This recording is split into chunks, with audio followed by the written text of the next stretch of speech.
क्या पढ़ेंगे? राजनीतिक दल। ठीक है, राजनीतिक दल कहते किसे हैं, इनके कौन कौन से काम होते हैं और जो दलीय व्यवस्था होती है, राजनीतिक दल कितने प्रकार के होते हैं। ठीक है, तो राजनीतिक दल सबसे पहले ऐसे समझते हैं कि दल मतलब पता है ना क्या होता है? दल मतलब एक संगठन, कुछ लोग मिलके क्या बनाते हैं? संगठन बनाते हैं या दल बनाते हैं। ठीक है, तो दल तो ये हो गया। फिर उसके बाद उसमें क्या कौन सा शब्द जुड़ा है? राजनीतिक। राजनीतिक का मतलब ऐसा दल जो किससे संबंधित होता है? राजनीति से संबंधित होता है। ठीक है, तो वो जो लोग दल बनाते हैं वो किस उद्देश्य से बनाते हैं? उनके क्या होते हैं? कुछ उद्देश्य होते हैं दल बनाने के पीछे। ठीक है, कैसे उद्देश्य होते हैं? मतलब कि उनके सत्ता में, या तो उन्हें सत्ता में आना होता है। सबका मेन उद्देश्य तो यही होता है कि क्या होता है कि सत्ता में आना या सत्ता प्राप्ति, सबसे मेन उद्देश्य वही होता है। लेकिन राजनीतिक दल जो बनते कैसे हैं, कुछ मतलब कि हर तरह के व्यक्ति एक ही राजनीतिक दल में नहीं हो सकते। ठीक है, राजनीतिक दल में जैसे हर तरीके का राजनीतिक दल आपको बहुत सारे मिलेंगे। तो एक दल जो होता है उसमें जो व्यक्ति होते हैं उन सबकी विचारधारा कैसी होती है? सभी लोगों की विचारधारा अलग होती है। तो जिन लोगों की, लेकिन एक दल में जो व्यक्ति काम करेंगे उनकी विचारधारा कैसी होनी चाहिए? सेम होनी चाहिए। किसको लेके? राजनीति को लेके उनकी विचारधारा कैसी होनी चाहिए? सेम होनी चाहिए। उनके लक्ष्य सेम होने चाहिए, तभी तो मिलकर वो एक राजनीतिक दल बना सकते हैं। अगर एक ही राजनीतिक दल में अलग अलग विचारधारा के लोग होंगे तो वो मिलकर राजनीतिक दल कैसे बनाएंगे? और अगर मान लो दल बना भी लिया तो वो दल ज़्यादा टाइम तक आगे काम नहीं कर पाएगा, क्योंकि क्या होगा? लोगों में आपस में टकराव होगा उनके विचारों में और दल टूट भी सकता है। तो राजनीतिक दल जो होता है वो कैसे बनता है? लोगों की जो विचारधाराएं होती है वो समान होती है, उनके लक्ष्य समान होते हैं। लक्ष्य कैसे? जैसे सत्ता में आना, ये भी उनका एक लक्ष्य है ना, मेन उद्देश्य। तो क्या होता है? किस उद्देश्य से राजनीतिक दल बनते हैं? क्योंकि वो क्या करना चाहते हैं? वो सत्ता प्राप्त करना चाहते हैं। सत्ता प्राप्त करने के बाद भले ही उनके लक्ष्य कुछ और हो जाते हैं कि हमें कौन कौन से काम करने हैं, कौन कौन से विकास के काम करने हैं, या क्या क्या जो भी करना है जनता के लिए, तो वो बात के उनके हो जाते हैं। लेकिन उनका जो प्रमुख लक्ष्य तो यही होता है कि उन्हें क्या करना होता है? सत्ता प्राप्त करना होता है। क्योंकि जब तक वो सत्ता प्राप्त नहीं करेंगे तब तक वो कोई भी काम जनता के लिए उतने अच्छी तरीके से नहीं कर सकते। तो राजनीतिक दल को कैसे समझेंगे कि राजनीतिक दल की परिभाषा के 3 अनिवार्य तत्व हैं। राजनीतिक दल की परिभाषा के 3 अनिवार्य तत्व होते हैं जिनसे मिलकर राजनीतिक दल बनते। पहला, यह उन व्यक्तियों का संगठन है जो न्यूनाधिक रूप से सार्वजनिक नीति के महत्वपूर्ण बिंदु पर सहमत होते हैं। मतलब कि जो सार्वजनिक नीति होती है उसके जो बिंदु, बहुत महत्वपूर्ण बिंदु होते हैं, उन सभी पर उनकी सहमति होती है। अगर सहमति नहीं होगी तो वो आपस में उनमें टकराव होगा। तो एक सबसे पहले इम्पोर्टेंट क्या है कि जो भी नीति होती है उन पे राजनीतिक दल के सभी व्यक्तियों की सहमति होती है। एक दल के सभी व्यक्तियों की क्या होनी चाहिए? किसी भी नीति पे सहमति होनी चाहिए। दूसरा, यह ऐसा संगठन है जिसका लक्ष्य सत्ता हेतु संघर्ष में भाग लेना है। दूसरा, उनका जो लक्ष्य होता है वो क्या होता है कि सत्ता प्राप्त करना। सत्ता प्राप्त करने के लिए जो भी उन्हें संघर्ष करना पड़ता है वो सब उसमें भाग लेते हैं। ठीक है, सभी जितने भी दल के जितने भी मेंबर होते हैं सभी किसी न किसी रूप में संघर्ष करते हैं ना, संघर्ष में भाग लेते हैं। और मेन उनका उद्देश्य क्या होता है कि उन्हें क्या करना होता है? सत्ता प्राप्त करनी होती है।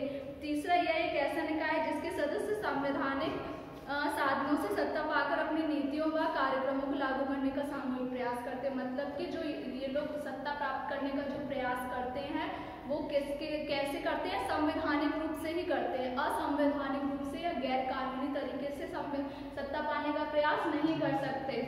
मतलब अगर उन्हें सत्ता प्राप्त करनी है तो जो संवैधानिक तरीका है, वोट डालना ना, चुनाव लड़ना, प्रत्येक अपने जो प्रतिनिधि खड़े करना, चुनाव लड़ना, फिर अगर चुनाव जीत गए तभी तो वो सत्ता में आएंगे। गैर कानूनी रूप से वो लड़ाई झगड़ा करके या ऐसे भी दंगे फसाद करके वो सत्ता में आने का प्रयास नहीं कर सकते। और ऐसा करते भी है तो वो ऐसा उसमें सफल नहीं हो सकते। तो उनका उद्देश्य क्या होता है कि वो सत्ता प्राप्त किस तरीके से करें? संवैधानिक तरीके से सत्ता प्राप्त करें और उसके बाद फिर अपने जो कार्यक्रम हैं, जो भी नीतियां हैं वो लागू करें। क्योंकि जब तक उन्हें सत्ता नहीं मिलेगी, जब तक कोई भी पार्टी सत्ता में नहीं आएगी तब तक वो अपनी नीतियां लागू नहीं कर सकती ना, क्योंकि उसके पास इतनी पावर ही नहीं होती कि वो कोई भी कानून बना सके। क्योंकि बहुमत उसके पास नहीं होता, जिसके पास बहुमत होता है वही पार्टी तो कानून बना सकती है। इसीलिए हर राजनीतिक दल का मेन उद्देश्य यही होता है कि वो सत्ता प्राप्त करे, संवैधानिक तरीके से प्राप्त करे, उसके बाद फिर अपनी सारी नीतियां वो लागू कर सके। ठीक है, तो राजनीतिक दल डेफिनेशन समझ में आई। राजनीतिक दल क्या होते हैं? 3 अनिवार्य तत्व उनके कौन कौन से होते हैं कि सबसे पहला उनका अनिवार्य तत्व होता है कि जो भी वो नीति बना उस पर सभी व्यक्तियों की सहमति होनी चाहिए।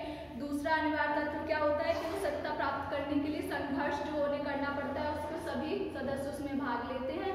और तीसरा, सत्ता प्राप्त करने के लिए जो भी वो संघर्ष या जो भी तरीका अपनाते हैं वो कैसा होना चाहिए? संवैधानिक होना चाहिए, और उसी के बाद फिर वो अपनी नीतियाँ लागू कर सकते हैं। ठीक है, उसके बाद राजनीतिक दल के कुछ काम होते हैं। राजनीतिक दल क्या क्या कार्य करते हैं? अगर राजनीतिक दल सत्ता में आ जाते हैं या सत्ता में नहीं भी आते हैं, बनने के बाद उनके कौन कौन से काम होते हैं? तो सबसे पहला काम क्या होता है? राजनीतिक दल प्रक्रिया को संगठित करते हैं, सरल बनाते तथा कभी कभी विखंडित होने वाले प्रशासनिक ढांचे में संगति स्थापित करते हैं। जैसे कि मतलब राजनीतिक दल क्या करते हैं? पूरी प्रक्रिया, जो भी उनकी पूरी प्रक्रिया होती है काम करने का, जो उनका प्रोसेस होता है उसे क्या करते हैं? पूरा एक संगठित करते हैं, मतलब पूरा एक सिस्टमैटिक तरीके से पूरा प्रोसेस बनाते हैं कि हमारे दल में किस तरीके से काम होगा, कौन सी विचारधारा को हम लोग लेके आगे चलेंगे।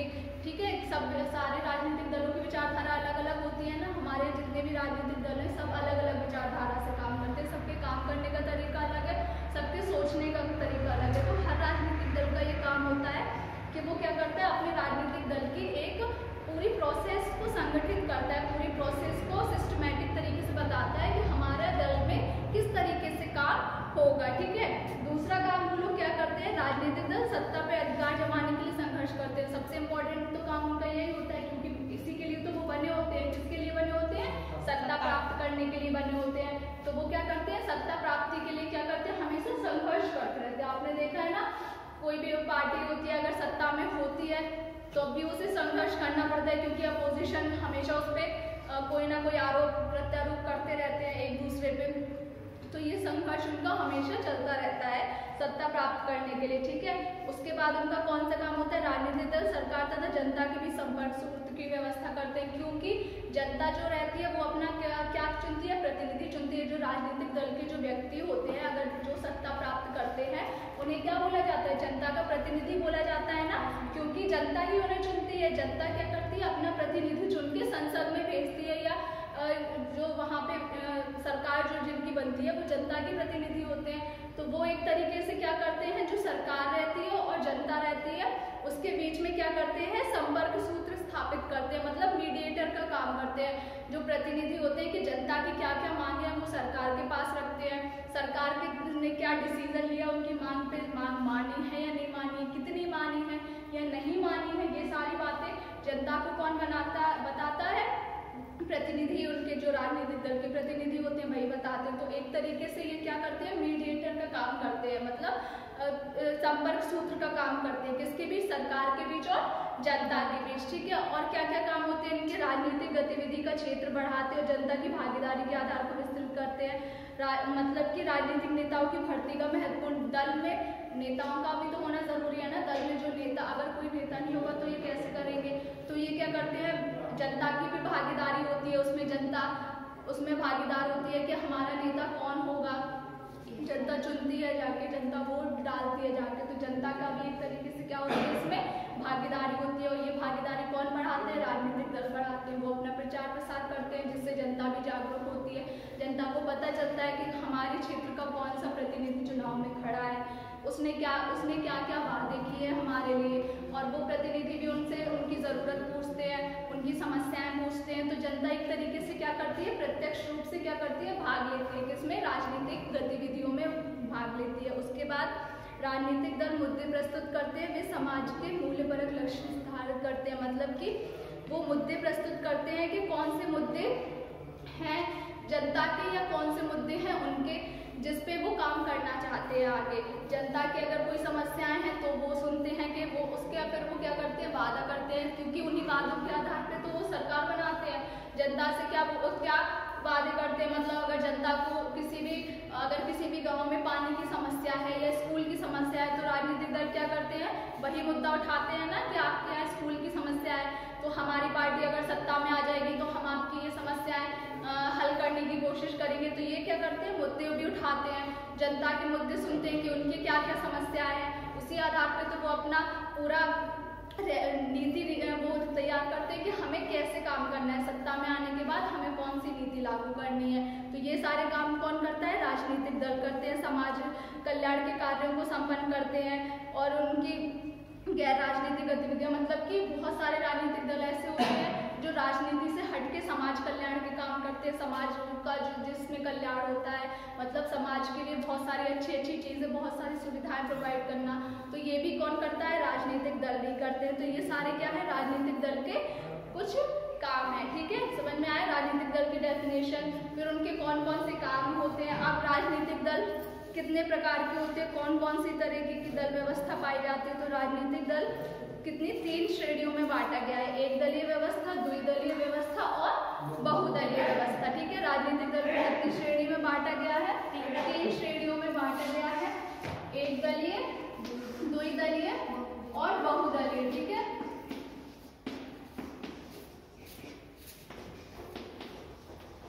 एक दलीय व्यवस्था क्या होता है? एक दलीय व्यवस्था वो होती है जहाँ पे सिर्फ एक ही दल होता है। ठीक है, जनता के पास चुनने का कोई भी ऑप्शन नहीं रहता है। एक दलीय व्यवस्था ज्यादातर आपको ऐसे कंट्रीज में देखने को मिलेगी जहाँ पे राजवंश या मोनार्की चलती है, मतलब कि एक ही वंश का शासक जो रहता है वो, मतलब एक वंश होता है, उसका फिर बेटा, उसका बेटा ऐसे करके, या उसकी जगह फिर दूसरा उसका कोई उत्तराधिकारी, वही ऐसे ही तरीके से वहाँ पे कंट्रीज में शासन चलता रहता है। तो ये क्या होता है? एक दलीय व्यवस्था। इसका बेस्ट एग्जाम्पल अगर आप लोग देखें तो ब्रिटेन है। ब्रिटेन में देखते हैं क्राउन का शासन चलता है, वहाँ पे वंशानुगत शासन, अभी भी वहाँ पे किसका शासन चलता है? वंश के आधार पर शासन चलता है, मतलब कि जो वहाँ का राजवंश है उन्हीं के जो बेटे होते हैं वो राजा बन जाते हैं या उनका शासन होता है, फिर उसके बाद उनका जो भी वंश आगे बढ़ता जाता है उसी के आधार पर वहाँ पे चलता है। तो ये क्या हुआ? ये किसका एग्जाम्पल है? ये एक दलीय व्यवस्था का एग्जाम्पल बोला जा सकता है। किसे? ब्रिटेन को, क्योंकि वहाँ पे सिर्फ एक ही दल है, वहाँ पे जनता को चुनने की कोई चॉइस नहीं रहती कि उन्हें किसको अपना शासक बनाना है, क्योंकि वो पहले से ही एक ही वहाँ पे एक ही दल एग्जिस्ट करता है। ठीक है, उसके बाद आती है द्विदलीय व्यवस्था। द्विदलीय, वहाँ पे सिर्फ 2 ही दल होते हैं। इसका सबसे बेस्ट एग्जाम्पल अगर आप लोग देखें तो इसका बेस्ट एग्जाम्पल है अमेरिका। अमेरिका में 2 ही दल है, रिपब्लिक एंड डेमोक्रेटिक। ठीक है, कौन कौन से दल है अमेरिका में? एक तो रिपब्लिक है और एक डेमोक्रेटिक है। हमेशा उन दोनों के ही प्रतिनिधि, उन दोनों में से ही किसी एक का प्रतिनिधि चुनने, मतलब एक दल हमेशा सरकार बनाता है और एक दल हमेशा सत्ता में आता है। तो इसका द्विदलीय व्यवस्था का मतलब सिर्फ वहाँ पे कितने दल होते हैं? 2 दल होते हैं।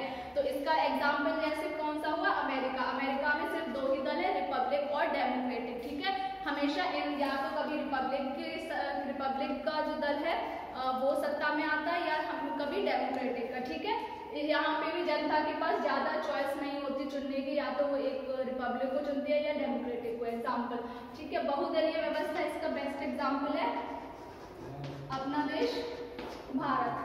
भारत में आप लोग देखते हैं इंडिया में कितने सारे दल पाए जाते हैं, चाहे वो राज्य क्षेत्रीय स्तर पे हो या राष्ट्रीय स्तर पर हो।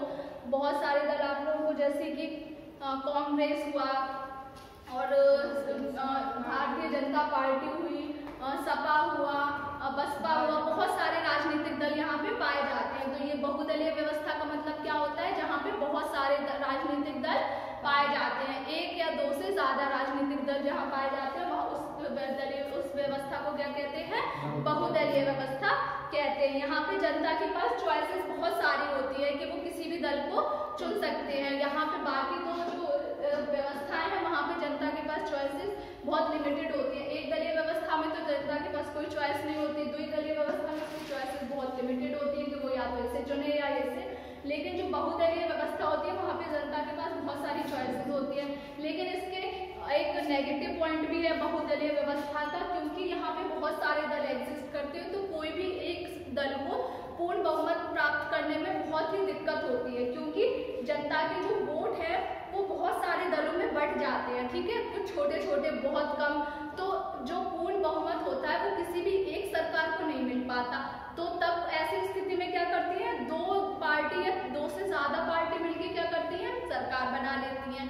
तो उस टाइम पे क्या होता है? जब 2 या 2 से ज्यादा पार्टी सरकार बनाती है और हर पार्टी का सोचने का तरीका और काम करने का तरीका अलग होता है, तो ऐसे में आगे जाकर उन पे क्या होने लगता है? क्या होता है, राजनीतिक व्यवस्था में खलल पड़ता है, राजनीतिक व्यवस्था बहुत ही अव्यवस्थित हो जाती है और उसके बाद दोबारा इलेक्शन करवाने पड़ते हैं जिसमें बहुत खर्चा भी आता है। तो ये जो इसका एक माइनस पॉइंट ये है कि यहाँ पे जो सरकार होती है वो ज़्यादा टाइम तक, अगर 2 या 3 दल मिलकर सरकार बनाते हैं तो वो ज़्यादा टाइम तक स्थायी रूप से नहीं चल पाती है। और एक प्लस पॉइंट ये है कि जनता के पास बहुत सारे ऑप्शंस होते हैं कि वो किस पार्टी को सत्ता में लाना चाहती है। ठीक है, तो ये है राजनीतिक दल। आपके राजनीतिक दल की डेफिनेशन, उनके काम और राजनीतिक दल कितने प्रकार के होते हैं। ठीक है।